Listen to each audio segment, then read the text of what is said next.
और सबसे पहले तो इस चैनल पर आप सभी का हार्दिक अभिनंदन और स्वागत। बहुत महत्वपूर्ण वीडियो है। बच्चे बहुत दिनों से पूछ रहे थे इस क्वेश्चन को लेकर के कि एकेडमिक जो आईडी है, एबीसी आईडी है, एकेडमिक बैंक ऑफ क्रेडिट, ये कैसे बनेगी और किन किन के लिए ये आवश्यक है और कैसे बनेगी। मैं सारी चीज़ों को लेकर के आज आप लोग के साथ डिस्कस करने वाला हूँ। तो एक तो मैं बच्चों से चाहूँगा कि बेटा आप लोग जब इस वीडियो को देखेंगे तो एक तो ये सवाल नहीं पूछे कि ये किस किस के लिए ज़रूरी है। इस साल कोटा यूनिवर्सिटी या किसी भी विश्वविद्यालय में आप अपीयर हो रहे हो तो ये सबके लिए एबीसी आईडी जरूरी है, चाहे प्राइवेट हो, चाहे आप रेगुलर हो, चाहे किसी भी क्लास में पढ़ते हो आप, तो ये सबके लिए अनिवार्य है। हालांकि ये कोटा यूनिवर्सिटी के माध्यम से जो एक लेटर निकला है, मैं इसके हवाले से चीज़ें आप लोगों के साथ साझा कर रहा हूँ, लेकिन इसका जो संदर्भ है वो ये वाला है जो राजस्थान सरकार का ऑर्डर है और इसमें भी भारत सरकार का ही एक डिसीजन है, जहां पर ये बिल्कुल क्लियर कट कहा गया है। यूजीसी ने कहा है कि सभी जो यूनिवर्सिटीज है उनको एक एबीसी यानी एकेडमिक बैंक ऑफ क्रेडिट जो है जारी करना है, बच्चों की एक आईडी बनानी है। और ये कैसे बनेगी वो मैं आपको बता दूंगा। अब आप यहां पर देखिए एक चीज जो मैं आप सबसे बता दूं, ये महाविद्यालय, परीक्षा केंद्र, विश्वविद्यालय के छात्रों के एवं स्वयं पाठी, ध्यान रहे प्राइवेट बच्चों के लिए भी ये जरूरी है। तो कौन कौन से बच्चों के लिए अनिवार्य है? नियमित, पूर्व यानी एक्स स्टूडेंट और स्वयं पाठी यानी प्राइवेट, यानी सभी बच्चों के लिए ये अनिवार्य है। पहले तो आपको ये ध्यान रखना है। अब ये कैसे आईडी बनेगी, क्या ई मित्र पे जाके बनानी है या फिर आप लोगों को किन किन बातों का ध्यान रखना है, ये मैं इस पूरे वीडियो में बताऊंगा और उम्मीद करता हूं कि आप लोग इसको बहुत संजीदगी से लेंगे। और कोई भी किसी भी बच्चे को कहीं प्रॉब्लम आए तो देखिए बेटा, ये मेरा नंबर है, आप लोग इस पर व्हाट्सएप पर मैसेज अपना नाम लिख करके करोगे तो मैं कोशिश करूंगा तुरंत नहीं तो बाद में, लेकिन आपकी समस्या का समाधान किया जाएगा। वीडियो के डिस्क्रिप्शन में जो है व्हाट्सएप के ग्रुप के लिंक है, वहां से आपको व्हाट्सएप का ग्रुप मिल जाएगा, टेलीग्राम के ग्रुप का लिंक है वो मिल जाएगा।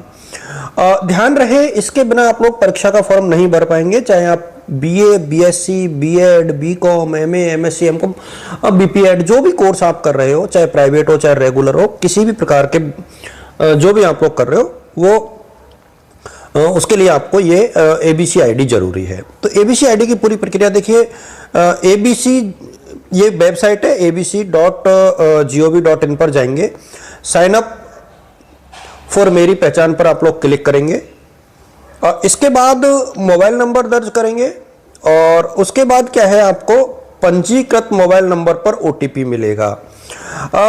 इसके बाद आप इसको वेरीफाई करेंगे और आपको जो है एक आईडी मिल जाएगी 12 अंकों की और वो आईडी आपको सेव करके रखनी है। ध्यान रहे सेव रखनी है।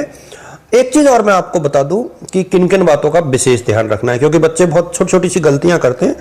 एक तो कॉन्टैक्ट नंबर आप ऐसे दे जो बंद नहीं हो, यानी परमानेंट नंबर आपको देने हैं।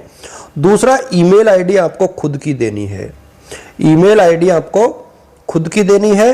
यूजर नेम जो है खुद के नाम से ऐसा बनाना जिसको आप लोग याद रख पाओ। और एक जो पिन आप लोग जनरेट करोगे, इसमें एक कॉलम आता है पिन का, तो पिन आपको जनरेट करना है जैसे आप मोबाइल में करते हो या यूपीआई पिन सेट करते हो, ऐसे एक पिन सेट करनी है। तो इन चीजों को आप लोग कहीं नोट करके रख लेना जिससे कि आपको समस्या नहीं होगी। तो ये सभी बच्चों के लिए एक तो अनिवार्य है। अब मैं थोड़ा सा इसको लेकर के आप लोगों के साथ एक डेमो टाइप का कर देता हूं और जैसा कि मैंने पहले कहा है कि जहां भी आपको दिक्कत हो आप मेरे साथ संवाद कर सकते हैं। इस वीडियो को आप ज़्यादा से ज़्यादा साझा कर देना, क्योंकि ये वीडियो वाकई बहुत इंपॉर्टेंट होने वाला है। फिलहाल सभी क्लास के बच्चों के लिए ज़रूरी है ये वीडियो। हम लोग देखिए, मैं सीधा सीधा यहाँ पर जाना चाहूँगा क्रोम, इसके ऊपर हम जाते हैं और जैसे ही आप इसके ऊपर जाओगे तो एबीसी आप लोग एबीसी, अब एबीसी आप लोग जैसे ही सर्च करोगे तो सबसे ऊपर जो है एकेडमिक बैंक ऑफ क्रेडिट आपका आ गया। अब जैसे ही आप इस पे जाओगे आप इस पे क्लिक कर दो। और ये मैं पूरी प्रक्रिया आप लोगों के साथ इसलिए समझा रहा हूं बेटा क्योंकि ये बहुत इंपॉर्टेंट चीज है और इसको लेकर के आपको काम करना ही पड़ेगा, इसके बिना काम चलेगा नहीं। अब आप माई अकाउंट पे जाएंगे, ये यहाँ कॉलम आपको दिखेगा माई अकाउंट का। जैसे ही आप माई अकाउंट पे जाएंगे तो यहाँ आपको स्टूडेंट वाले कॉलम पे जाना है। अब देखिए जैसे ही आप स्टूडेंट वाले कॉलम पे जाएंगे, तो मैंने ये प्रीवियस वीडियोस में बता रखा है। वैसे देखिए मेरी पहचान ये आपकी एक प्रकार से आइडेंटिटी है, और ये क्यों यूजफुल है वो भी मैं इस वीडियो में बता दूंगा। पहले मेरा जो उद्देश्य है पूरा वो ये है कि how we can make the ID, पहली बात तो ये है। अब देखिए जिन बच्चों का डिजी लॉकर पे अकाउंट है वो तो मोबाइल नंबर और पिन डाल करके जो है आप लोग कर सकते हो। अच्छा, माना कि किसी बच्चे के पास अभी डिजी लॉकर का कोई भी ऑथेंटिकेशन नहीं है, तो कोई बात नहीं है, बिल्कुल कोई बड़ी प्रॉब्लम नहीं है बेटा। आप यहां पर साइन अप पे जाइए। देखिए साइन अप पे आप जैसे ही जाएंगे तो आप मोबाइल नंबर डालेंगे। अब चूंकि मेरे पास एक एक्स्ट्रा नंबर है, मैं उसके माध्यम से आप लोगों के साथ एक मोबाइल नंबर ये डाल देता हूं। वो सिर्फ इसलिए कि मैं आपको एक एग्जांपल के माध्यम से समझाने का प्रयास जो है कर रहा हूं। तो मेरा प्रयास यहां पर पूरा ये है 9494। एक मिनट बेटा, मैं I am trying to make sure कि आप लोग जो है इस पूरी प्रोसेस को अच्छे से समझ पाए। देखिए ये माना कि अब मेरा नंबर है और मैंने इसमें जनरेट ओटीपी का जो ऑप्शन है वो डाल दिया, ठीक है। अब ये ओटीपी जो है अपने फोन पर आ जाएगा। अब जैसे ही ये ओटीपी आएगा, मैं कोशिश करता हूं कि क्या मेरे पे ओटीपी आया है नहीं आया है। चलो ठीक है, ओटीपी आ गया मेरे पर 833-731। देखिए ये ओटीपी आ गया, इसको आप वेरीफाई कर दो। पहले तो आपने ये वेरीफाई कर दिया तो आपका मोबाइल नंबर वेरीफाई हो गया। अब माना कि मैं इसको एक प्रकार से अपना नाम डाल देता हूं।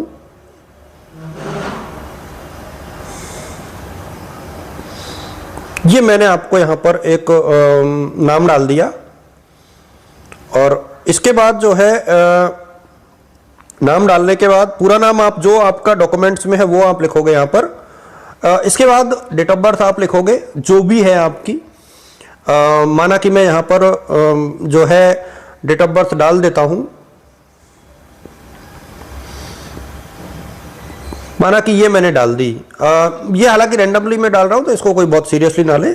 आप यदि फीमेल है तो फीमेल पे क्लिक करें, यूजर नेम आप सेलेक्ट कर लें। अब माना कि जैसे ये बहुत सिंपल सा है कि मैंने यहाँ पर एक यूजर नेम सेलेक्ट कर लिया, जो आपको सूट करता है उस हिसाब से आप लोग सर्च कर लें, ठीक है। अब इस प्रकार का माना कि मैंने यूजर नेम सर्च कर लिया। इसके बाद मुझे पिन जनरेट करनी है। अब पिन क्या है, 10 अंकों की कोई भी पिन जो है आपको यहां पर डालनी है। वो सॉरी 6 अंकों की कोई भी पिन, और ये आपको याद भी रखनी है। और इसके बाद ये आपको अपनी कंसेंट देनी है और वेरीफाई करना है। अब जैसे ही आप इसको वेरीफाई करोगे तो देखिए ये आपकी डिटेल एक प्रकार से साझा हो गई। अब दो चीज है, या तो आप इसकी केवाईसी कर दो, या फिर आप ऐसा करो सीधा सीधा जो है रिटर्न टू। अब ये डिटेल तो चूंकि हमारी हो गई, यहां एक अकाउंट हो गया। यदि आपके पास आधार नंबर है तो आधार नंबर डाल दो, यदि नहीं है तो कोई बात नहीं, आप रिटर्न टू एबीसी पे आ जाओ। अब जैसे ही आप एबीसी पर वापस आओगे, मैं पूरी प्रोसेस आपको समझाने का चूंकि प्रयास यहां पर कर रहा हूं। अब जैसे दोबारा आप साइन इन करोगे यहां पर,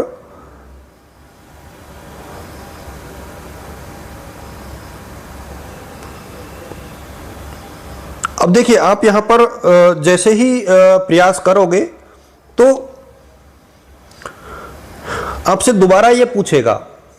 जैसे ही आप इस पे आओगे आपसे एक बार फिर पूछा जाएगा, और ये थोड़ा सा वीडियो लेंथी इसलिए हो रहा है क्योंकि मैं आपको पूरी प्रोसेस समझाने का प्रयास बेटा कर रहा हूं, इसलिए ये प्रॉब्लम आ रही है। आप साइन इन कर दें, और जैसे ही आप साइन इन करोगे तो मोबाइल नंबर डाल दें, जो मोबाइल नंबर मैंने साझा किया था, और इसके बाद आप नेक्स्ट पे चले जाएं।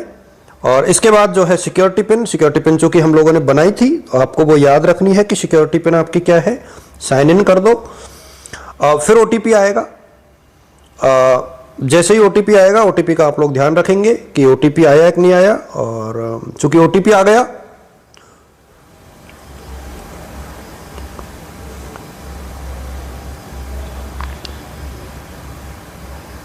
ये आपका ओटीपी आ गया, इसको आप लोग सबमिट कर दें।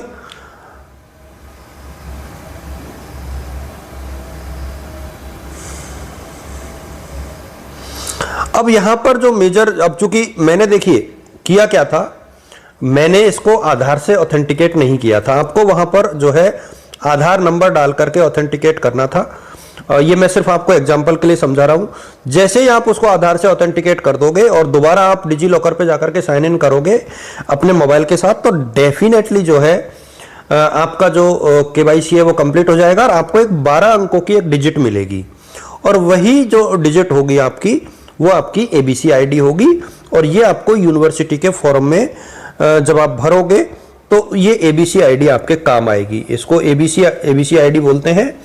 और ये किस काम में आएगी, आप जो भी डिग्री करोगे उसकी पूरी डिटेल इसमें रहेगी। जैसे किसी ने बीए फर्स्ट ईयर किया, उसके बाद पढ़ाई छोड़ दी, वो 4 साल बाद आता है, तो ये सर्टिफिकेट कोर्स उसके पास रहेगा। उसके बाद वो आकर के सेकंड ईयर कर सकता है, थर्ड ईयर कर सकता है, उसको कुछ नहीं करना, उसका पुराना रिकॉर्ड यहाँ पर सुरक्षित है। तो ये एक बहुत महत्वपूर्ण चीज है और आप लोगों को ये ध्यान रखना चाहिए। उम्मीद करता हूं कि वीडियो यूजफुल रहा होगा। जिन बच्चों की आईडी बन जाए उनको मेरे साथ एक बार एक तो यस का मैसेज आपको ड्रॉप करना है, और आप चाहो तो मेरे मैसेज पर अपनी आईडी को शेयर कर सकते हो, जिससे मुझे भरोसा हो जाए कि हाँ बच्चों के लिए यूजफुल रहा है। आप सभी बच्चों को मेरी तरफ से शुभकामनाएं। Wishing you all the best. Good luck.